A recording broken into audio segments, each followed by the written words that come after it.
అందరికీ నమస్కారం అండి. అతి శక్తివంతమైన నవరాత్రులు జరుగుతున్నాయి కదా! ఈ నవరాత్రుల్లో మీరు ఈ వీడియోలో మా ఇంట్లో అమ్మవారిని ప్రతిష్ఠించిన విధానం, అమ్మవారి పూజలు, దాంతోపాటు కొన్ని విషయాలు కూడా తెలుసుకుంటారని నేను ఈ వీడియో అప్లోడ్ చేస్తున్నాను. ప్రతిరోజు కూడా అమ్మవారికి సంబంధించిన మొదటి రోజు బాలా త్రిపుర సుందరి దేవి అలంకారంలో, రెండవ రోజు గాయత్రీదేవి అలంకారంలో మా ఇంట్లో పూజారి గారితో పూజలు అనేవి జరుగుతూ ఉన్నాయి. దాంతోపాటు అందరూ చాలామంది అడిగారండి నన్ను, రాహుకాల దీపం అంటే ఏమిటి, రాహుకాల దీపం ఈ నవరాత్రుల్లో ఏ సమయంలో పెట్టుకోవాలి, రాహుకాల దీపం పెట్టుకోవడం వలన ఉపయోగాలు ఏమిటి అనే విషయాల గురించి నన్ను చెప్పమని అడిగారు. దాని గురించి నేను ఇప్పుడు ఈ వీడియో ప్రత్యేకంగా ఇంట్లో చేసే పూజలాగా కాకుండా మీకు ఈ వీడియో చూపిస్తూ నేను ఈ విషయాలు చెప్దామని చెప్పి ఈ వీడియోలో చెప్తున్నాను. రాహుకాల దీపం అంటేనే అన్ని దోషాలను పోగొట్టే దీపం అండి. రాహుకాల సమయంలోనే పెడతారు. ఎక్కువగా శుక్రవారం, మంగళవారం పెడతారు. అయితే ఈ దసరా నవరాత్రుల్లో ప్రతిరోజు కూడా శక్తివంతమైన రోజు కాబట్టి అమ్మవారికి సంబంధించిన ఈ నవరాత్రులలో ప్రతిరోజు కూడా రాహుకాల దీపం అనేది వెలిగించుకోవచ్చండి. అయితే ప్రతిరోజు ఏ టైంలో ఉంటుంది అనేది మనకి క్యాలెండర్లో చూసి ఆ రాహుకాల దీపం అనేది వెలిగించుకోవాలి. అక్టోబర్ 3వ తారీఖు నుండి 12వ తారీఖు వరకు మనకి దేవీ నవరాత్రులు జరుగుతాయి కదా! ఈ నవరాత్రుల్లో 9 రోజుల పాటు దుర్గాదేవి వివిధ రూపాల్లో పూజిస్తారు. ఈ 9 రోజులు చాలా శక్తివంతమైనవి. అయితే మీ జీవితంలో ఉన్న కష్టాలన్నీ తొలగిపోవాలి అనుకుంటే కనుక ఈ నవరాత్రుల్లో రాహుకాల దీపాలను తప్పకుండా వెలిగించండి. నిమ్మకాయల్లో వెలిగించే దీపాన్ని రాహుకాల దీపం అని అంటారు. ఈ రాహుకాల దీపాన్ని నవరాత్రుల్లో కనుక వెలిగించినట్లయితే మన కుటుంబానికి అంతా మంచి జరుగుతుంది. ఈ నవరాత్రుల్లో దుర్గాదేవికి ఎన్ని పూజలు చేసినా సరే నిమ్మకాయ దీపం పెట్టకపోతే మీరు చేసే పూజలకి అంత ఫలితం ఉండదు. దుర్గాదేవికి అన్ని పూజల కంటే నిమ్మకాయతో వెలిగించే రాహుకాల దీపం అంటేనే చాలా ఇష్టమంట. ఈ నవరాత్రి 9 రోజుల్లో దుర్గాదేవికి భూమిపై తిరుగాడుతూ ఉంటుందంట ఆ అమ్మవారు.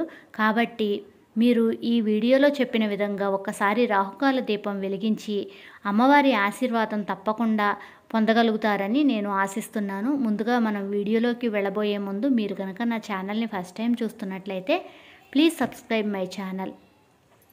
మనకి ఎలాంటి సమస్యలైనా సరే వెంటనే ఈ రాహుకాల దీపం మనం వెలిగించటం మొదలు పెడితే త్వరగా అవి తీరిపోతాయండి. ఎటువంటి సమస్యలైనా పరిష్కారం అనేది దొరుకుతుంది. కాబట్టి ఈ శక్తివంతమైన రాహుకాల దీపం ఎలా వెలిగించాలి, ఏ రోజున వెలిగించాలి, పాటించాల్సిన నియమాలు ఏమిటి అనేది మనం ఇప్పుడు తెలుసుకుందాం. ఈ నిమ్మకాయ దీపాలను రాహుకాలంలోనే వెలిగించాలి. అంటే ప్రతిరోజు కూడా ఒక రాహుకాల సమయం అనేది ఉంటుంది. కాబట్టి రాహుకాల సమయంలోనే రాహుకాల దీపం వెలిగించాలి.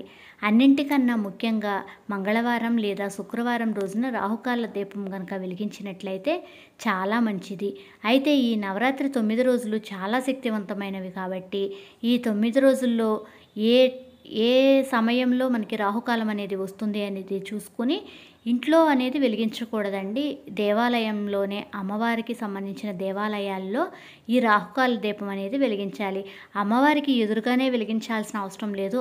ఆ అమ్మవారి ఆలయ ప్రాంగణంలో ఎక్కడైనా సరే వెలిగించవచ్చు. తులసి మొక్క ఉన్న చోట అయినా సరే మీరు ఇంట్లో వెలిగించుకోవాలి అంటే వెలిగించుకోవచ్చు. అంతేకాని ఇంట్లో లోపల మాత్రం వెలిగించకూడదు. తులసి కోట బయట ఉంటే కనుక బయట వెలిగించుకోండి. మీకు ఆలయానికి వెళ్ళే సదుపాయం లేదు అనుకుంటే బయట అయినా వెలిగించుకోవచ్చు. నిమ్మకాయ దీపం వెలిగించేటప్పుడు స్త్రీలు తప్పనిసరిగా తలస్నానం చేసి ఇల్లంతా శుభ్రం చేసుకొని ఇంట్లో పసుపు నీళ్లు చల్లుకొని రాహుకాల సమయంలో అమ్మవారి దేవాలయానికి వెళ్ళి అమ్మవారి దేవాలయంలో ఈ రాహుకాల దీపాన్ని వెలిగించండి. మంచి ప్రతిఫలం అనేది వస్తుంది. రాహుకాల దీపం వెలిగిస్తే స్త్రీలు వారికున్న సకల దోషాలు కూడా పోతాయి. రాహుకాలంలో మనం రాహుకాల దీపం వెలిగించేటప్పుడు ఆ స్త్రీ ముత్తైదులాగా రెడీ అవ్వాలి. ఎందుకంటే చేతి నిండా గాజులు, పసుపు, కుంకుమ అనేది తప్పనిసరిగా ధరించి, అలాగే చీరతో అయితే కనుక ఏ సాంప్రదాయమైన పూజ అయినా సరే మనం చీర కట్టుతో చేస్తే చాలా మంచిదండి. ఇలా చేసి మనం కనుక అమ్మవారిని మనస్ఫూర్తిగా వేడుకున్నట్లయితే తప్పకుండా మన మనోవేదన అనేది తీరుతుంది. మన కోరికలు కూడా త్వరలో నెరవేరుతాయి. దేవాలయ ప్రాంగణంలో ఏదైనా ఒక చెట్టు కింద కూర్చుని నిమ్మకాయ దీపాన్ని వెలిగించండి. అంతేకాని అమ్మవారి ఎదురుగానే అని చెప్పి అందరూ ఇప్పుడు ఈ మధ్యకాలంలో గుడి అంతా పాడు చేస్తున్నారని చెప్పి పురోహితులు అంటున్నారు. కాబట్టి గుడి ప్రాంగణంలో ఎక్కడైనా సరే అమ్మవారి ఆశీస్సులు మనకి అందుతాయి. అంతేకాని ఇక్కడ ఎదురుగానే ఉంటే అని అలా మాత్రం చేయవద్దు. తప్పనిసరిగా గుడిని మనం పరిశుభ్రంగా చూసుకోవటం మన బాధ్యత. కాబట్టి మీరు కూడా అలా పాటించండి. ఎక్కడైతే రాహుకాల దీపం పెట్టాలి అనుకుంటున్నారో అక్కడ శుభ్రం చేసుకోండి. తర్వాత ఒక శుభ్రమైన విస్తరాకును తీసుకోండి. ఈ విస్తరాకుకు ఒక బియ్యం పిండితో విస్తరాకు మీద మొత్తం పసుపు రాసి పసుపు పీటలాగా తయారు చేసుకోవాలి. దాని మీద బియ్యం పిండితో అష్టదళ ముగ్గు వేసి ముగ్గు పైన పసుపు కుంకుమలో కూడా వేసి ముగ్గుని అలంకరించుకోండి. తర్వాత పసుపు గౌరమ్మని విఘ్నేశ్వరుణ్ణి చేసి ముగ్గు మీద గౌరీదేవిని విఘ్నేశ్వరుణ్ణి ప్రతిష్ఠించుకోవాలి.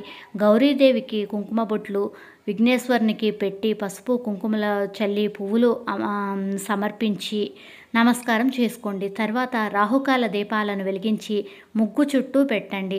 అసలు ఈ రాహుకాల దీపం ఎలా వెలిగించాలి, ఎన్ని వెలిగించాలి అంటే ముందుగా నిమ్మకాయలను తీసుకోండి. మీరు ఎన్ని దీపాలు వెలిగించాలి అని అనుకుంటున్నారో దానికి తగ్గట్టుగా నిమ్మకాయలు తీసుకోండి. 2 లేదంటే 5 లేదంటే 9 దీపాలను వెలిగించటానికి సరిపడా నిమ్మ చెక్కలను తయారు చేసుకోండి.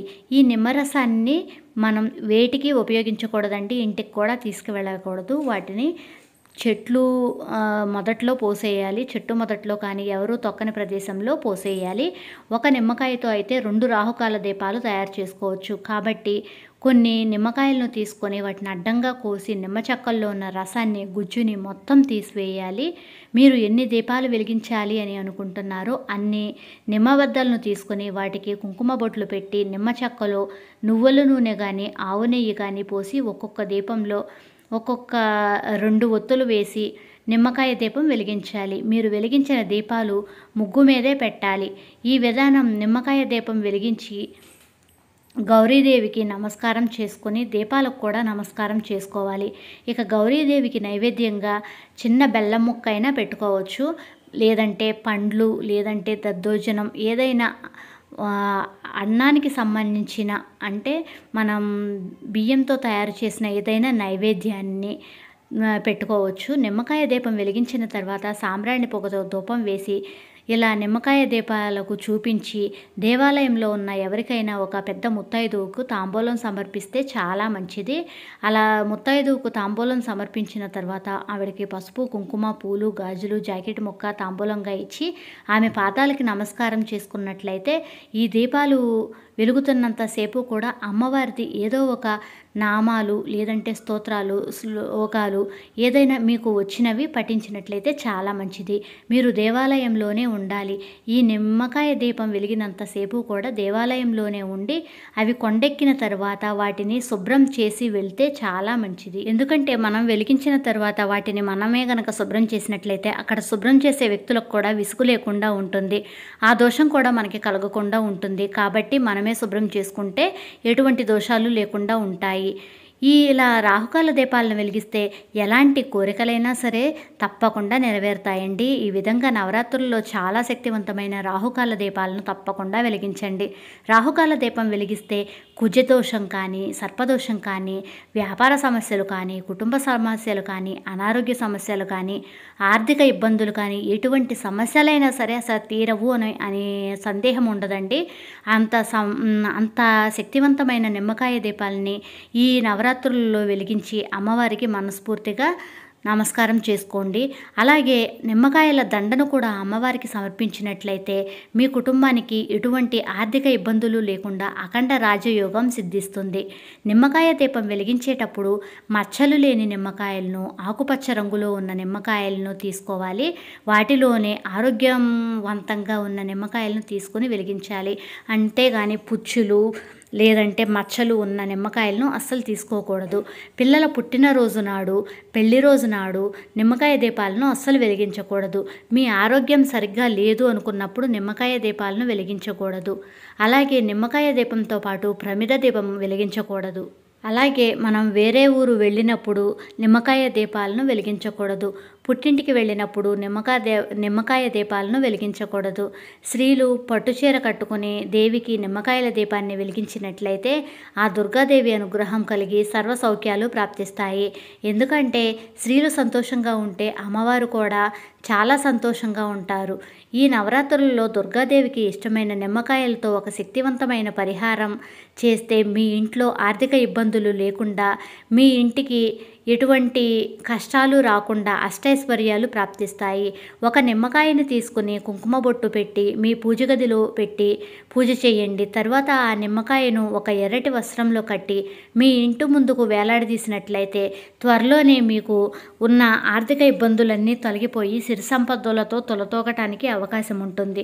అంతేకాకుండా నిమ్మరసం మొత్తం తీసేయటంలో, ఆ గుజ్జు తీసేయటంలో అర్థం ఏమిటి అంటే మనలో ఉన్న సారాన్ని మొత్తం నాలో ఎటువంటి కల్మషం లేదు, స్వార్థం లేదు, అమ్మ నేను పూర్తిగా నీకు అంకితం అనే భావాన్ని మనం అమ్మవారికి చెప్పటమే నిమ్మకాయలోని రసం తీసేసి దీపం పెట్టడంలో అర్థం.